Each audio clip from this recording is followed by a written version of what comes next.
Sometimes I lay awake at night thinking about strange questions. Would a fly without wings be called a walk? Are there any words that rhyme with orange or silver? Would it be possible to put a GoPro camera on a snake?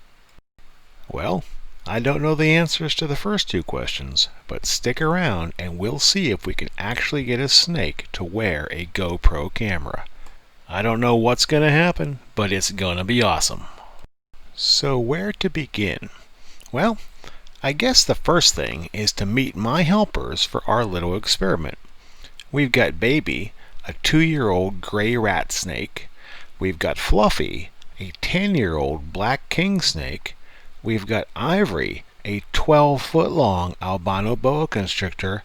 And we've also got some video of Jaws. She was the world record gray rat snake that lived here at our nature center for almost 20 years. So, mounting a GoPro camera on a snake is problematic at best, and that's because of the snake's body shape and the way they move. What do you say we start there? Let's take a closer look at how snakes move. If you wanted to design the ultimate all-terrain animal, it would be a great idea to draw a snake. Think about it. They are incredibly strong.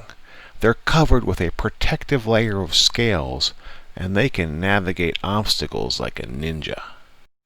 Let's take a look at Jaws slithering through the grass. It looks easy, doesn't it? Yeah, it looks easy, but it's not. If you don't believe me, just lay on the floor and try to move straight forward without kicking, rolling, or worming. You can't do it, because you are not a snake.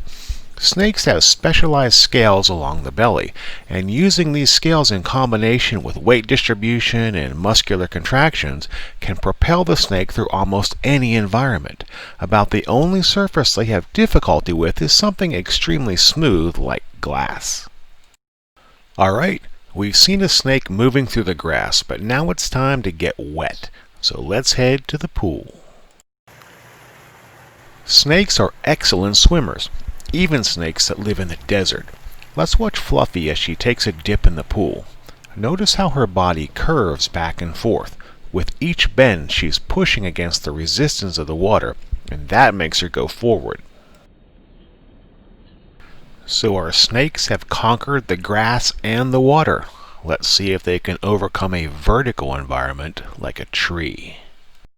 If you've never seen a snake climb, it's pretty amazing. Remember those belly scales we talked about? Well, snakes can change the angle of those scales, and they use that in combination with body position and those incredible muscles to climb. Okay, we've seen how snakes move, but now we have the problem of how to attach our GoPro camera to the snake. And for that, we need some type of Velcro strap. We also need a pretty big snake, and that's where Ivory, the boa constrictor, comes in. I've given this a little bit of thought. Most snakes are double tapered, which means they're wider in the middle and get narrower as you move towards the head or the tail. The trick is going to be finding a spot on Ivory that's thick enough to keep the Velcro in one place without affecting her ability to move. Do you think we can do that? Let's find out.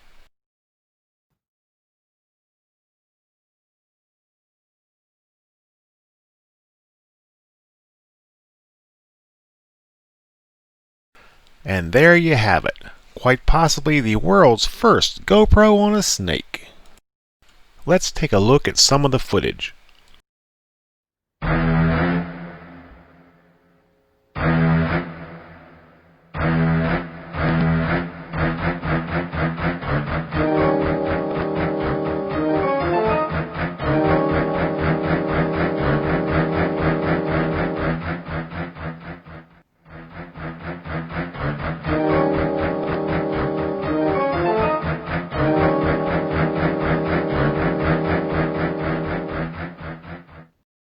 That was awesome.